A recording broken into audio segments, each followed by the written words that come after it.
In this video, we're going to be working on acceptance to stimulus, and in this case, we're using the flag.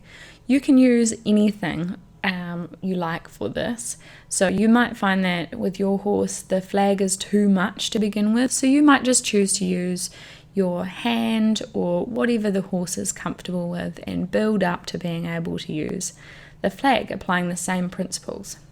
So I start off by just sending Oliver out around me on the circle. I'm going to gather my lead rope in half as we want to be in quite close for this exercise. So I start off by just bringing the flag up to Oliver, and I'm looking to see where does his comfort zone ends.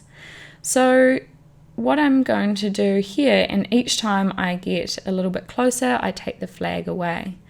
So here we see Oliver begins to take flight. So I keep the flag there, and I put a bit of a bend through his body until he relaxes a little bit, and as soon as he relaxes, then I drop the flag down away from him. So what we're looking for is rhythm, relaxation, acceptance to stimulus, and focus. So he seems kind of okay with the flag and the space around him, not 100%, but he's more worried about it touching him. So here you can just see I'm following him, and then as soon as he relaxes a little bit, taking it away from him. So it's okay if he stops just there, although what will happen eventually is when we put the flag all over their body, they won't change their rhythm at all. They'll stay in rhythm, they'll stay relaxed and accepting and focused. So it's important that we apply our quality time here as well, especially when they're finding it quite tricky like Oliver is here. Although he's just a young horse and he's never had much of any handling at all, so this is all new stuff to him. But you'll be amazed at how even many ridden horses don't know how to truly accept stimulus. Okay, so again, just approaching and retreating. I don't want to just go straight in there and slam it on him. I want to make sure that I build up to that point. So you can see there that he was a lot better that time. There was nowhere near as much flight, probably more a little bit of freeze if anything. But I got one tiny good moment, so I put it on, took it off straight away, and then I reward him. So especially in the beginning, we want to really reward them for trying, because it's all very confusing to them. So whether your reward is with a release of pressure or quality time, or even I'm adding in a little bit of clicker training as well. So you can't hear me in this video as I've taken the sound out of it because there was lots of background noise going on. But at the same time I'm releasing the flag, I'm clicking and then bringing him in for a treat. So there we go, on again, and then I'm going to take it off. So that time I could leave it on for a little bit longer because he's starting to get the idea that he doesn't have to be fearful of the flag, that there's always going to be a release of pressure.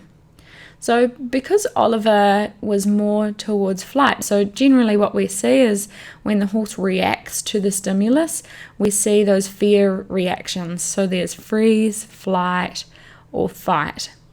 Usually a horse will only ever fight if they feel that their ability to take flight has been taken away from them, or if you're working with a horse that has previously been very shut down and they feel like their only out is to kick or to fight to the thing that is causing them to be scared. So if you have a horse that takes flight, like Oliver did in here, I put a bit of bend through his body. What I aim to do is sort of lift my hand up towards the wither like we do in our half halt to put some bend through the body. And as soon as they find relaxation, then I release. Or if you have a horse that tends to freeze more, what you'll do is, again, you'll leave the flag on there. You don't want to take it off, because if you take it off, then you've basically just taught them to freeze or to take flight. So if they freeze, you're going to leave it on, create a little bit of energy. That might be lifting your own energy, that might be clucking, might be lifting your arm out to the side, or it might be wiggling the flag a little bit, and as soon as they move on, then you're going to release. So just there, I started to add in a new spot. So we always start off just going to that one spot, and I found for most horses, they're most confident when we apply the stimulus on their hip. I'm not too sure why, but it just seems to be their confident spot. Many horses hold a lot of tension in their shoulders, so that's sort of one of the last areas that we approach with the flag. And we know that just like us humans, they hold quite a bit of tension there when they're stressed or anxious. So once you've got that first spot good, it doesn't have to be 100% perfect. Then you can start there and slide down to the next bit. So I'm kind of tracing the outline of him. So you would have seen there that I started off by putting on his hip, and that looked pretty good. So then I slid it down kind of to the point of his bum. And all the way that I'm sliding down there, I'm looking for, does this spot cause any reaction? Am I going outside his comfort zone? If it does, then I'll stay there at that point, or just before it, wait till I find relaxation and rhythm, and then take it away. So there we start at the top, sliding down a little bit further this time. It's kind of flapping around his leg a little bit, and he got a little bit worried. But I stayed there until we had a moment of rhythm, and then I took it away. A rhythm or relaxation, the two kind of go hand in hand, but you're looking for any sign heading towards acceptance.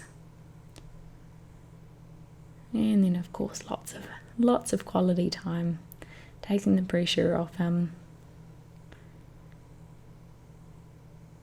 Okay, out we go again, approaching to the hip.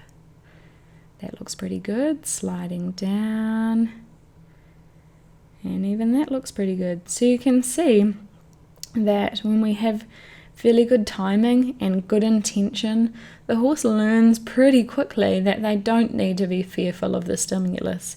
And we saw at the beginning that he was quite fearful of it, but very quickly he's coming around and realizing that he doesn't need to be reactive.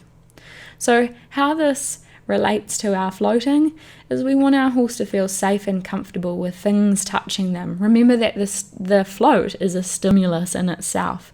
So if we can teach the horse to remain relaxed when there's stimulus near them or on them, then when it comes time to putting them in the float, maybe their belly touches the divider, or maybe you've got a truck and the divider is swinging around.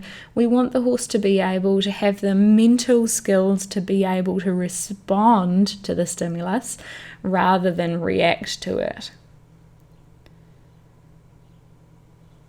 And of course, setting them up with this is basically the foundations that we use for when we're starting a young horse or rehabilitating a horse that has problems.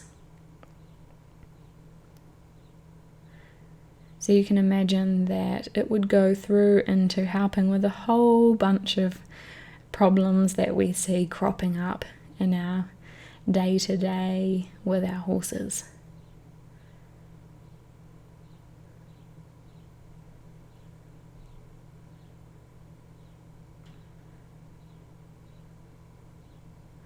So you can see there a good example of me not letting Oliver crowd into my space and put his nose into the food bag. And when he had kind of relaxed a little bit, then I brought my hand out to him and he could take the treat from there rather than in my pocket. And again, there spending some time rubbing on his spots that he tends to get tight and sore.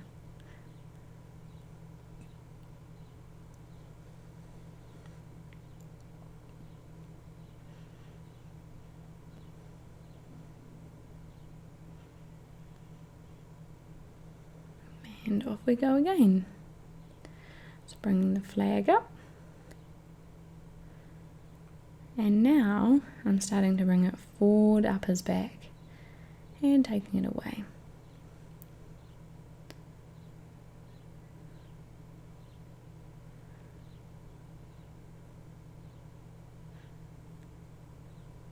Making sure we get lots of good quality time in there.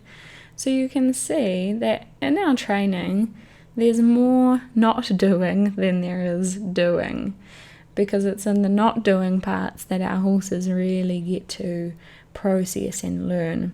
If we do too much of the doing side of things, then we can go backwards, we can turn our horses sour.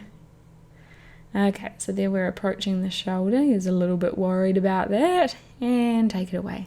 So always slide up towards the shoulder rather than just slamming it straight on the shoulder, because if we sort of just go straight to the shoulder, we go in and out of the horse's blind spot, so all of a sudden they can't see it, and then all of a sudden it's right there, and they tend to get a fright. So in these first stages, when we're introducing it, make sure that you slide to that spot so that they are aware that it's coming.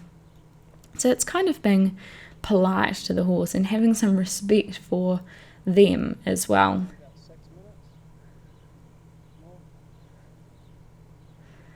That's looking so much better. So now we start to see a horse that is relaxed, he's in rhythm, he's focused, you can see that he's engaged with me, and he's accepting of the stimulus.